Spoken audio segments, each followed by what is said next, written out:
सफ़ेद परी की कहानी। माँ, आज मुझे परियों वाली कहानी सुनाओ ना।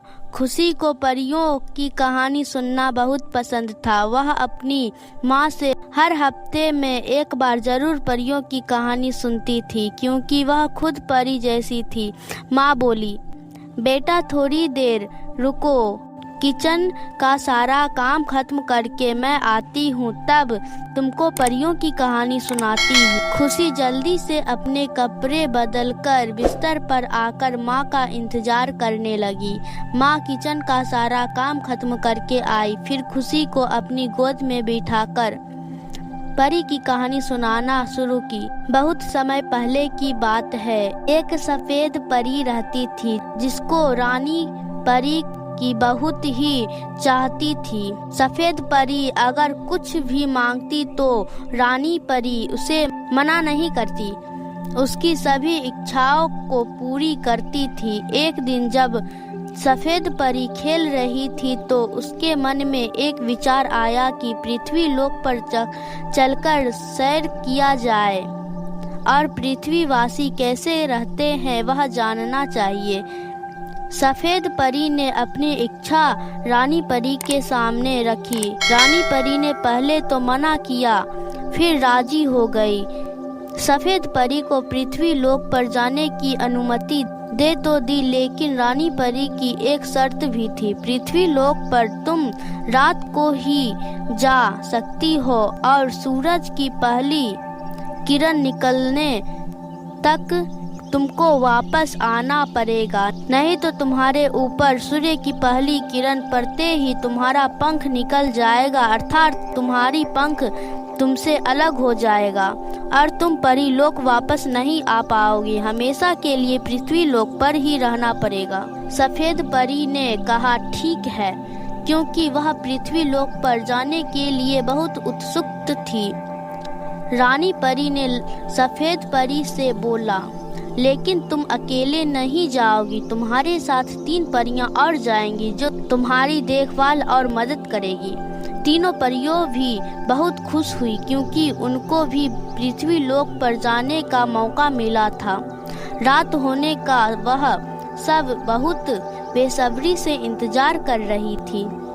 पृथ्वी लोक पर जैसे अंधेरा हुआ, रानी परी ने सभी परियों को आंखें बंद करने के लिए कहा और चारों को पृथ्वी लोक भेज दिया।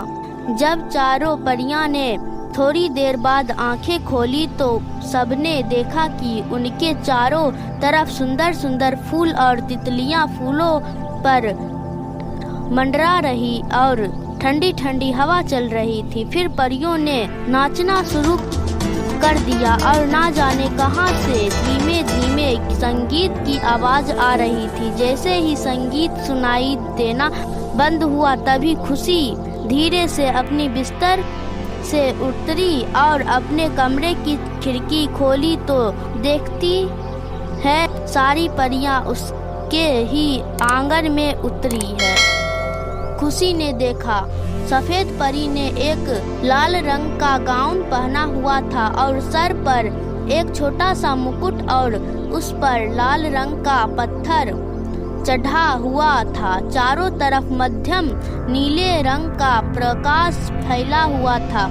सफेद परी के चारों तरफ तीनों परियां मगन होकर नाच रही, जो सफेद परी जितनी ही सुंदर दिख रही थी और सभी परियां को यह भनक भी नहीं थी कि उन्हें 2 नन्ही आंखें मोहित होकर देख रही है। खुशी के कमरे से वह नजारा एकदम साफ दिखता था। माँ ने आज तक जो परियों की कहानी उसको सिखाई थी, आज वो साक्षात देखकर मंत्रमुग्ध हो रही थी। खुशी परियों के देखकर ऐसे मोहित हो गई थी कि जैसे समय का कुछ पता ही ना चला।